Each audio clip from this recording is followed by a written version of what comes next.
Muscles ripple beneath tawny coats as the lionesses move in silence. The air hums with focus while the wind is carrying the faint scent of prey across the grassland.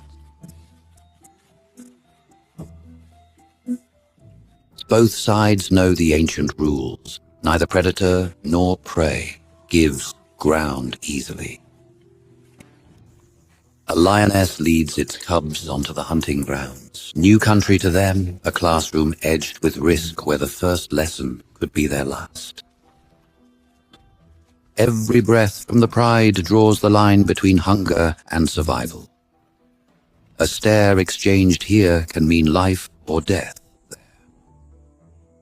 The cubs join the hunt, not yet meant for the line. Watching intently, without fully grasping the danger ahead, neither the price of joining. The buffaloes begin to cluster, horns poised, nostrils flaring. Power meets power. For them, unity is survival. A single break in formation, and one of them will fall.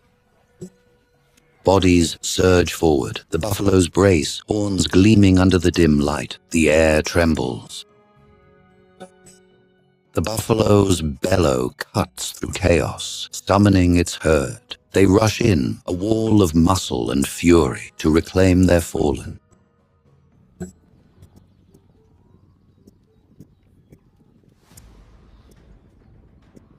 The lioness leaps forward, muscles coiled in precision.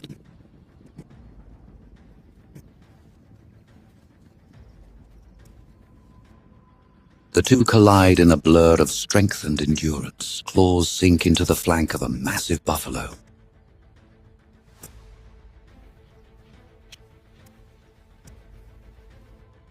It climbs its back, jaws tightening around the thick hide of the upper neck. The buffalo bellows, power and fear mixing into one raw sound.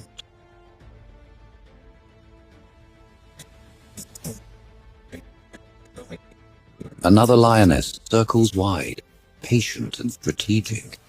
It waits, not for the strongest, but for the weakest, the one that strays from the herd.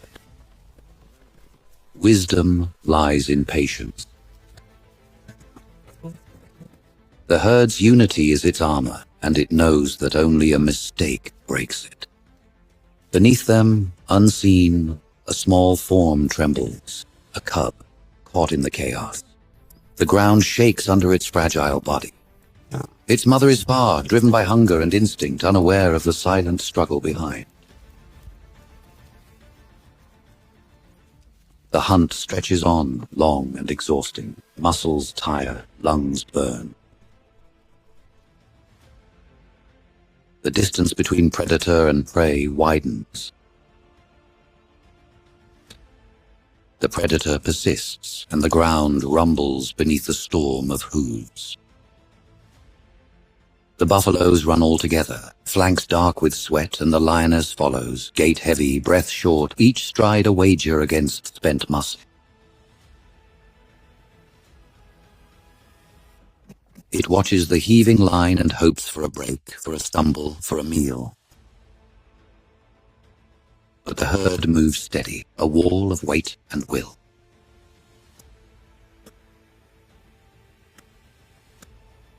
Beneath that living tide, a lost, weak cub is pressed into the earth, turning, searching, swallowed by noise and bodies.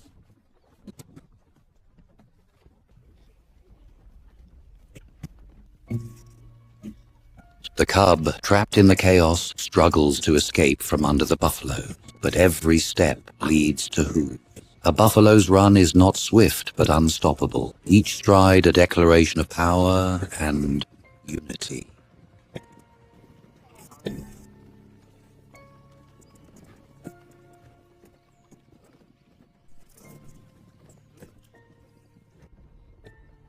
Nature spares no weakness in its eternal march. The cub's breath grows shallow, its small chest rising slower each time. Small lives vanish quietly beneath giants. The dust settles, silence follows, the war ends without victory. No meal, no gain. Only the price of persistence. A life traded to the rhythm of survival. The buffaloes regroup, sides heaving, wounds glistening with sweat and dust. The dog that doesn't run isn't brave. It has something worth more than its own life.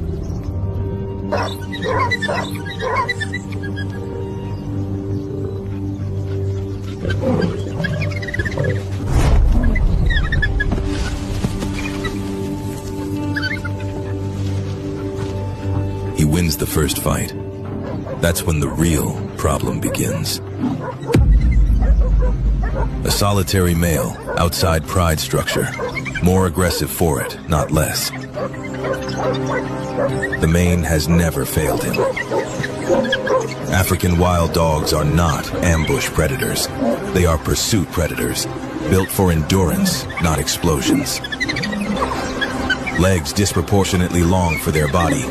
Chest deeper than any comparable canid, housing lungs that simply do not tire. In a prolonged confrontation, they don't accelerate to catch up. They sustain until the opponent runs out of reasons to continue. The pack here numbers between 12 and 15, enough to rotate indefinitely. The lion does not rotate. There is only one of him.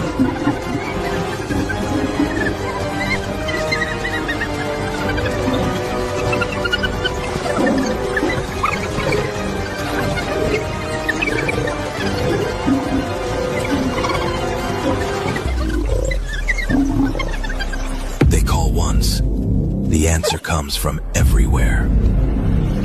The painted wolf rally call is not a random signal. It is a ceremony.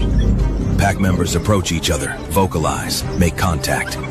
It synchronizes readiness across the entire group. He is no longer the largest thing in this frame.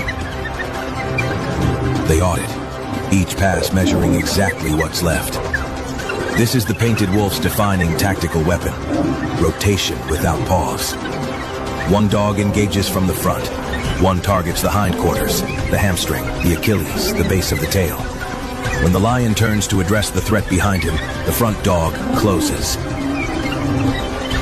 There is no direction he can face that doesn't cost him. He is not losing because they are stronger. He is losing because he has one body. They have 15. He is fighting for ground. The pack is fighting for what's inside the earth. Still not fear, not yet. But something has stopped believing. The mane that protected his throat through every rival encounter he has ever survived cannot be everywhere at once. And the pack already knows this. He is fighting for ground. They are fighting for what's inside the earth.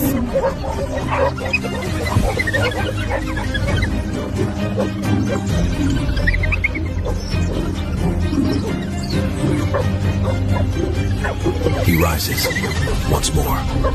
This is not unusual. Male lions have been documented surviving encounters with far more than a dozen painted wolves. When they are young, uninjured, at full energy. He is none of those things anymore. The pack reads the change immediately. When a lion's charge is slow, when the roar becomes statement rather than threat, the pack tightens. They have waited for exactly this signal.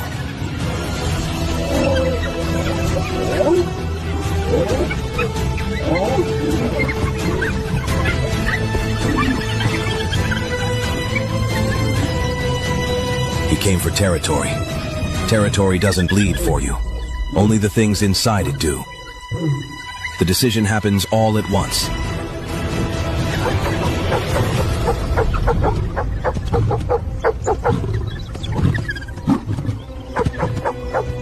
The savannah opens. He takes it.